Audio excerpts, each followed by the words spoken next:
Hello everybody. Today we are going to be making the Dutch baby. And the Dutch baby is great. It is our very first cooking lab for this year. And the very first thing we're going to do on the day we are cooking, of course after we've put up our hair and washed our hands, is we are going to preheat our oven. As it says on the recipe, we need to preheat it for 10 minutes and set it to 450 degrees. So let's come on over here and check out how we're gonna do that. So if you look here, this is the oven, and we're going to push it in and turn it until that blue light comes on. That tells us that the heat is starting. And then what we have to do is turn it to 450 degrees so that the 450 is right at the top here. You can see the little arrow where it's supposed to match up. And then we will wait for 10 minutes for it to heat up. While it is heating up, let's go ahead and measure out our ingredients. So we need 3 eggs, which are very easy to measure. We need a 3/4 cup of flour, and hopefully you remember from our measuring demonstration how to properly measure flour. So you want to, of course, use your dry measuring cup. And to get 3/4 cup, it's either a half and a quarter, or you could do this one 3 times. Okay, either one works great. So we're gonna always keep our flour light and fluffy. So scoop it light and fluffy, cut in. That's the technique where we use a flat edge knife, or you could use the plastic tool in the drawer. And we're going to level off. The reason we cut in is because we want to get rid of any possible air pockets. So we're gonna scoop, leaving it light and fluffy, cut in, and level off. So there's my 3/4 cup of flour. And then I need 2 tablespoons of butter. Now, if you've ever cooked before, you'll see that butter has markings on the package. And I need to go over 2 markings, 2 tablespoons, and just cut it through with a butter knife. 2 tablespoons, 1/4 of a stick of butter. And then the last thing I'm going to measure is my milk. And for our liquids, we always want to use a liquid measuring cup. The 1 cup liquid measure in this case, because we're measuring less than a cup. And we are going to measure out 3/4 cup. And how we do that is we pour it, but then we have to lean down and check at eye level. So you're gonna make sure that you're on the right side, lean your eyeballs down, and check that it's at the 3/4 mark. And let me bring this over here to you so that you can see the 3/4 mark is below the 1. The 1 is 1 cup, full cup. Half is the here, 3/4 is in between the 2. Okay, and I would never measure it up in the air like that. I would always set it on the table and check at eye level to make sure my measurement is correct. Okay, so I have my flour, my butter, my milk, and my eggs. And those are my 4 ingredients required to get the Dutch baby started. All right, so this week, something that we've been talking about is the cast iron skillet, okay? And this is what we are going to cook our Dutch baby in. Now you'll see that step number 2 says to place the butter in the cast iron skillet and set it into a 450 degree oven. So I'm gonna go ahead and unwrap this and put my butter right here. Cast iron skillets are great for a multitude of reasons. One is the heat penetrates the whole pan. So the whole entire thing from here all the way to here, edge to edge, and the bottom are all gonna be the same temperature, very, very hot. Okay, it retains that heat. Number 2 is it cooks evenly because of that. Number 3, these things are so durable. If you have one at your house, you may know this. I have one that belonged to my grandmother and my great-grandmother. So they can last for hundreds of years as long as we take care of them. Now how do we take care of them? One thing we don't do, we don't actually wash them with soap and water. So after we cook, we'll talk about what this tool does, okay? So right now I'm gonna place this in the oven. The oven is very hot, it's 450 degrees. The pan is not. So as of yet, I don't need an oven mitt. I can just use my hand to get this in the oven. So we're gonna open the oven all the way down like we've talked about during safety, and I'm gonna put the pan in here and close it back up. And that is a one-person job. That is not something you would do with a partner. All right, we're gonna be using the blender today, and I wanna talk to you about how to put together and take apart a blender. Now, first things first, every single time you use a blender, you have to take it apart before you use it. Make sure that the person before you knew what they were doing. Because I'll be honest with you, they don't. Nobody really knows what they're doing with the blender, so always check everybody's work. So here's the setup for how to properly put together a blender. You always want to start with the base. That's this piece here. That's the base, okay? Then the next thing is the blade goes in the base. So that's the blade, looks a little bit like this. Next thing, you put the rubber ring on top of the blade.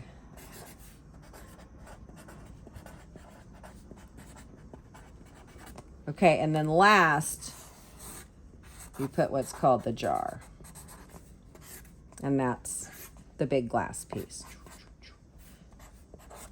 Okay, so 4 pieces, base, blade, rubber ring, jar. That's the order they go in. So I've already put those 3 together.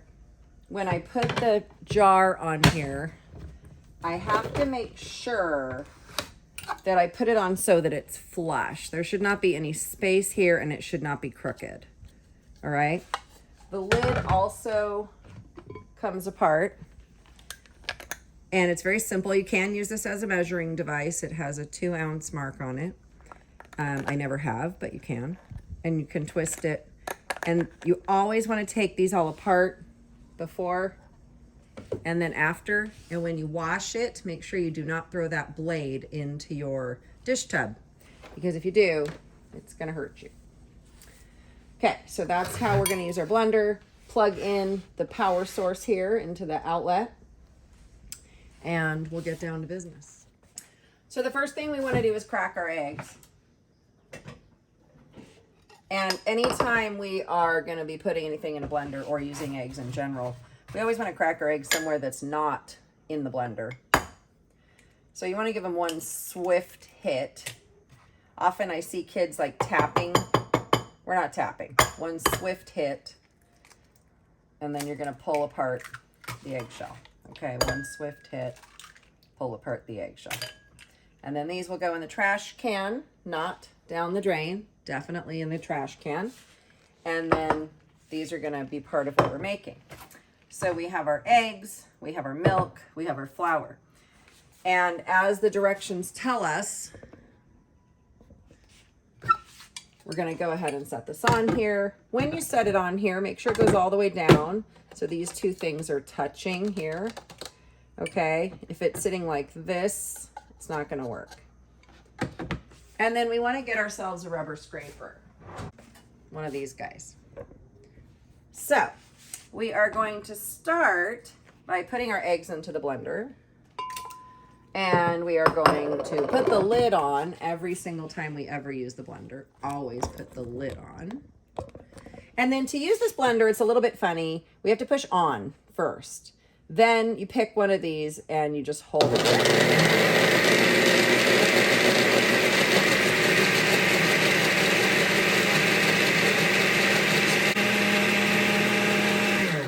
All right.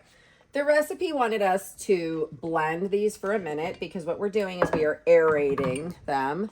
We are adding air. You can see there's a ton of bubbles in there. Okay. And this is going to play a part in our final product of our food product. So the next step says to add milk and then flour. So we're going to pour the milk in first. The recipe is very specific, so make sure you go in the order you are instructed.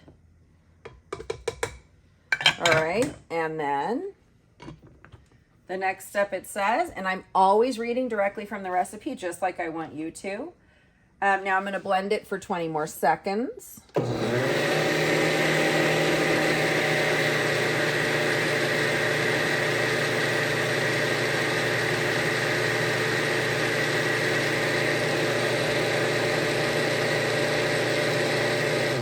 And then I always like to take my rubber scraper and kind of scrape down the sides because sometimes the flour gets stuck to the sides.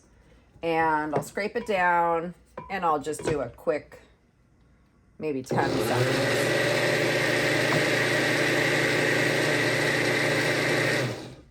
All right. Okay, so my batter is now ready and I'm going to go ahead and pull my cast iron skillet out of the oven. And I want to open the oven all the way. One person, one oven mitt. Really carefully grab that handle, close the oven, and you can set this anywhere on the top surface. It's safe up there. Next thing we're going to do is pour in our batter.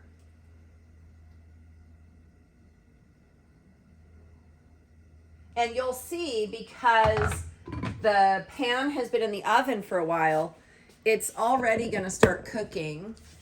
And you'll see that the eggs are going to start to kind of curl away from the outer edge of the pan. Okay? And then we're going to go ahead and put this back in the oven pretty quickly and set a timer for the cooking time, which is 18 minutes. So I'm going to go ahead and put this in the pan. Be very careful not to slosh it around. And then I'm going to find my timer. And I'm going to set it for 18 minutes. And while I'm doing that, I'm going to wash all my dishes. Let's talk a little bit about the blender here. This part is something that we clean. The first thing we want to do is always unplug it. And then to clean it, you'll spray your towel with your purple spray from under the sink. And then just wipe it down. And it gets sort of neglected sometimes. So it's really great if you'll take the time to spray it and clean it. And then just put it away.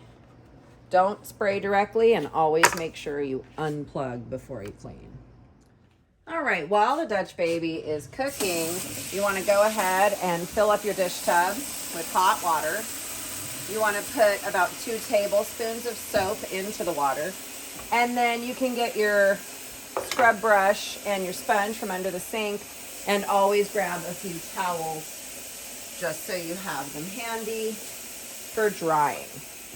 Go ahead and put your dirty dishes into the dish tub. And remember, with the blender, we want to take everything apart. But we do not, I can't get a grip on it. We do not want to put the blade in the dish tub. We want to wash the blade separately. Everything else can go in, but the blade is as sharp as a knife. So you can just rinse it really well with hot water or scrub it a little bit. Just always keep it separate. You can see how sharp it is. These are like knives, okay? So always keep that separate. Don't ever put it in the dish tub. And then you're going to always wash everything in the dish tub. That's why we fill it up. Maybe mine's not quite full enough. Wash it in here. There we go. And then just set it in the other side of the sink. Always the dish tub goes in the left side, because in the right side we have our garbage disposal. So there's a reason for that. Okay, and scrub everything with your soapy sponge and your hot water. And the water should be hot enough, like you should be able to touch it, but also it should be hot enough to kill some bacteria.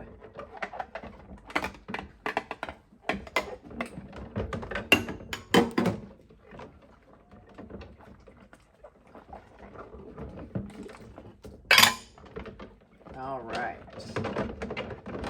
I think everything here is pretty clean. Okay. And then we only rinse in the right-hand side of the sink. Only rinse. So now I'll turn on my cold water and I'll rinse everything, and I'll just set it over here on a towel.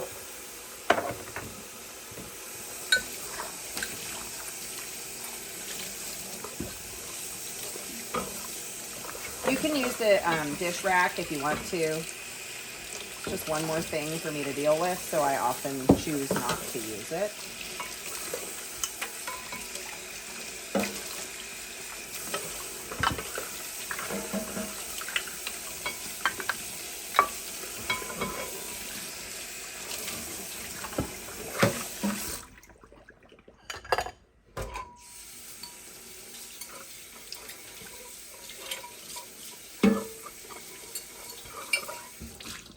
All right. And then you can let everything sit for a few minutes, or you can just jump right in and start drying off and putting away. Either way works, as long as you get it all done during class time. For this lab, this is it for the dishes. You will not be washing the dishes after you serve. So I'm going to go ahead and dump my dish tub down the drain here. And I like to run the garbage disposal just to make sure I get rid of whatever might be in there. If there's any food particles or anything, they'll go down. And then you always want to dry out the dish tub, kind of get rid of those excess bubbles before you put it away back underneath the sink. Okay. All right, things that you want to have ready for when this comes out of the oven. First of all, the blue safety zone is where you're going to put your hot pan. I'm going to put it right here on top of this towel, just so that it doesn't directly melt the pan. Or the blue thing. If it does melt it, it does not matter. Okay. You want to have a turner, your pizza cutter, and probably a pair of tongs.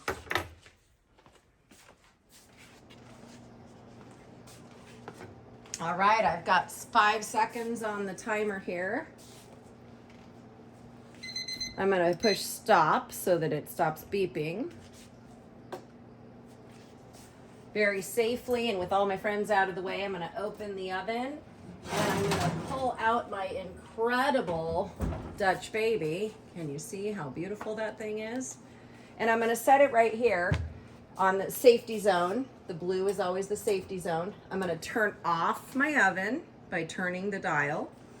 And then you're going to go ahead and get this out of the pan. And it should come right out because these pans are pretty well seasoned. That means that we've been using them for a long time. And whatever tool helps you get it out is great. Just whatever you need to do to get it out of here. Remember, this needs to be here because this is 450 degrees. Don't put this on here. This is what we're going to use our cutting board to cut it up using our pizza cutter. And we're going to just go ahead and cut it into however many pieces you have people. So I have 4 people in my kitchen. And I'm going to cut it and put one of these in each of my serving boats.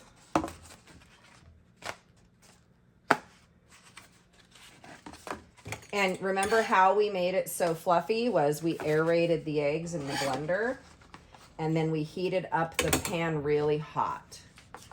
Okay, so we heated up the pan really hot ahead of time. Now, as promised, we are going to clean our cast iron skillet with this funny little plastic tool. And all you have to do is just scrape off whatever pieces might remain in the pan. That's it. It's that easy. You're going to grab a couple paper towels and just wipe anything left over into the trash can.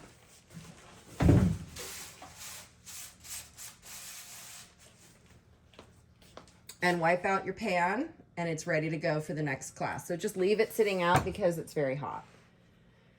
All right, now let's serve this with its topping. All right, when you are totally finished, you're going to bring this up to my station at the front of the room, and I will top it for you with powdered sugar and give you a fork, or you can eat it like a slice of pizza, just folding it in half and gobbling it up.